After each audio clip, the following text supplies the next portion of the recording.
Élection présidentielle américaine de 2024.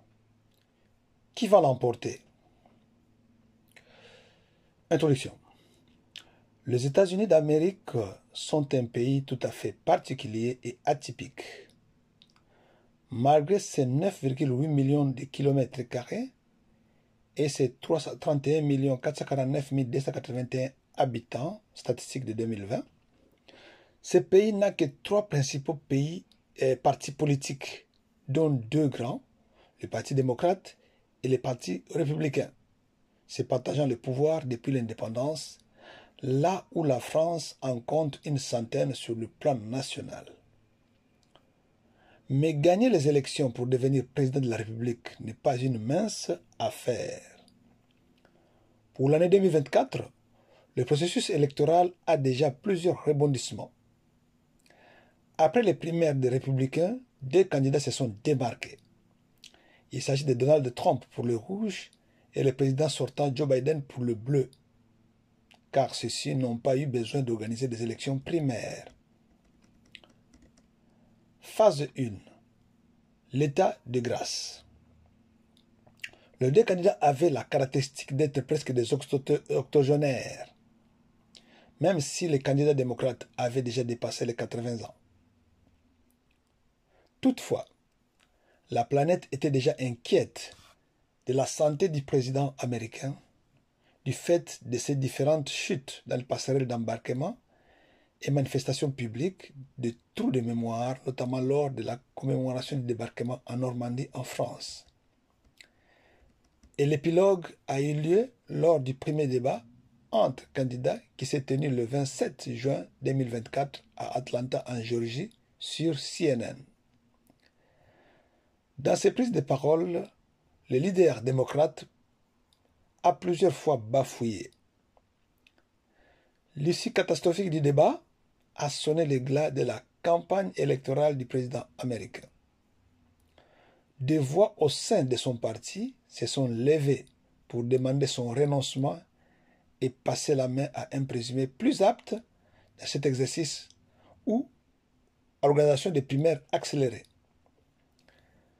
Profitant de sa convalescence lors d'un mini-congé, le président Joe Biden, dans un communiqué, a jeté l'éponge et désigné sa vice-présidente comme remplaçante.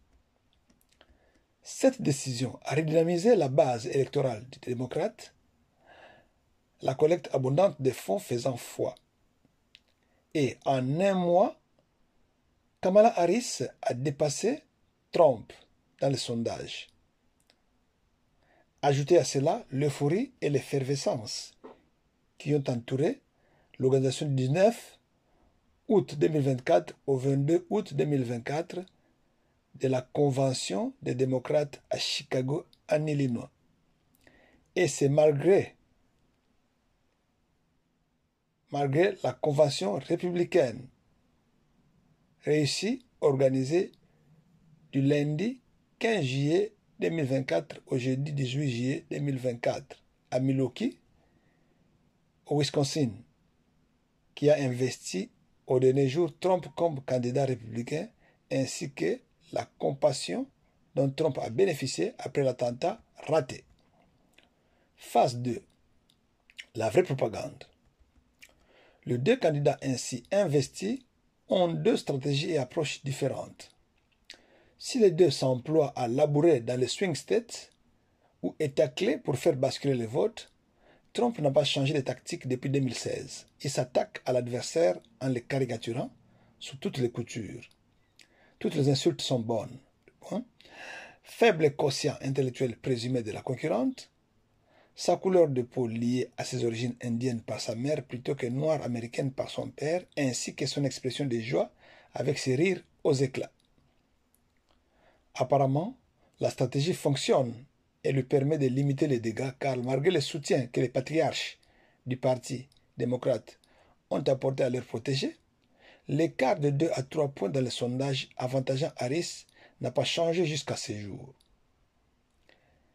Kamala Harris, qui base sa tactique sur les prestations du candidat républicain entre 2016 et 2020, sur ses magouilles en tant qu'homme d'affaires et sur ses manigances influençant ses soutiens encore aux affaires dans le blocage de certains projets de loi, notamment celui sur l'immigration. Pour se valoriser, Harris ne s'empêche pas non plus de mettre en avant son action en tant que procureur en Californie, sénatrice et vice-présidente en exercice aux côtés du président Joe Biden. Selon les experts, l'élection sera bouclée sur les thèmes comme l'économie, l'immigration et l'avortement. Si la politique de Kamala Harris sur l'avortement fait mouche, c'est plutôt les candidats républicains qui semblent rassurer l'opinion sur l'économie et l'immigration, étant donné que Kamala Harris a un bilan à assumer sur l'immigration et que Trump a un parcours élogieux comme homme d'affaires.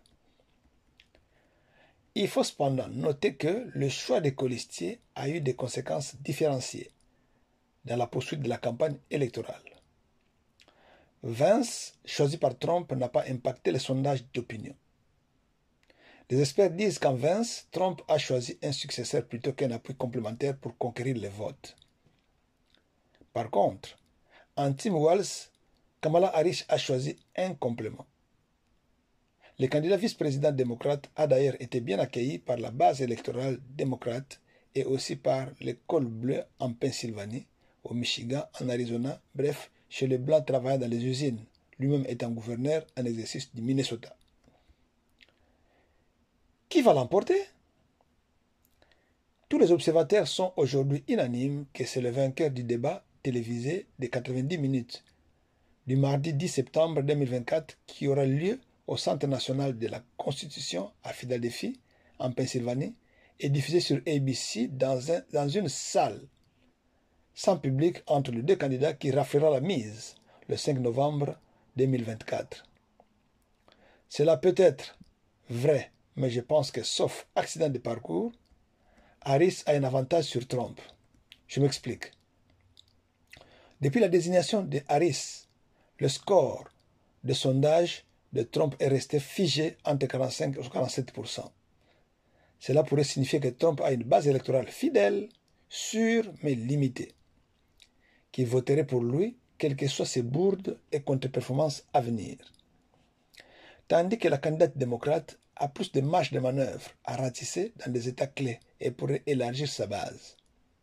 Notons que malgré le soutien de Robert Kennedy, JR, le score de Trump est resté de marbre. Et en ce moment, le sondage pointe Harris gagnante dans 3 swing states et au coude à coude ou égalité dans 3 autres. Elle y est donc en ballottage favorable.